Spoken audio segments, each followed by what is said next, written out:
Hi, my name is Pamela Miranda, and I'm going to talk about the novel Trifles of Susan Glaspell.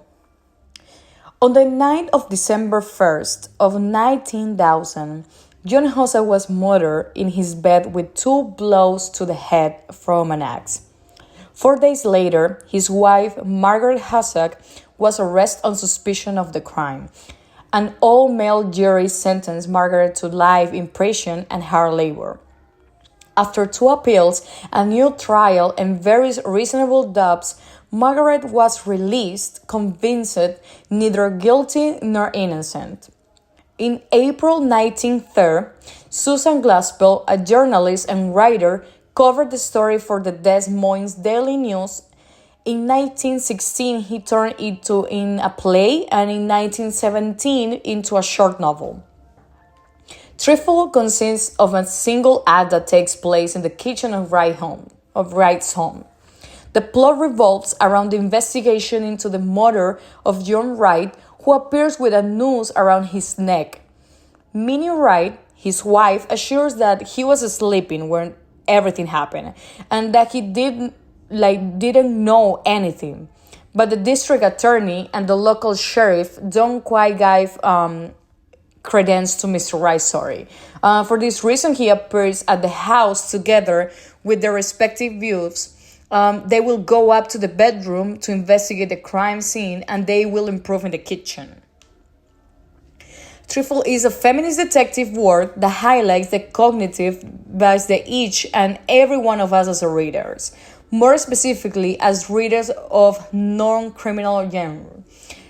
Criticisms and literary analysis of these works always start from an androcentric base and theorization, and everything that doesn't conform that they cannot valid regardless of the literary quality of syntax.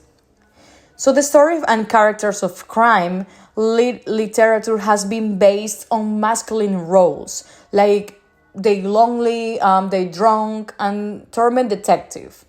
And if it's a female character tries to copy that space, she must adapt to the role in order to be approved. Like the characters, the stories follows the same pattern. In this way, these fictions are adapted to the way of the life typically of men, making invisible the feminine realities of certain historical periods. It is affirmed that the crime novel is the social novel par excellence, which shows like no other the problems of the historical moment it represents. But this statement is not entirely true. For decades, the urban environment has been a place for men, leaving the domestic sphere reserved for women. And if a woman occupies a public space, the connotations that fall on the character are more than evident. Thus, the fictions that have focus on women's spaces, like privately, domestically, so this has been considered minor because they don't conform to the canon of urban novels, of actions that takes place on the streets. So in conclusion, if we want to defend that the crime novel is the social novel par excellence, we must open our eyes a little and accept that there are a series of work that reflects the other side of the coin, that we should review our readings and how we deal with them. Like, that story has given women for decades the role of wives and mothers above any other, and that is also part of our history of literature.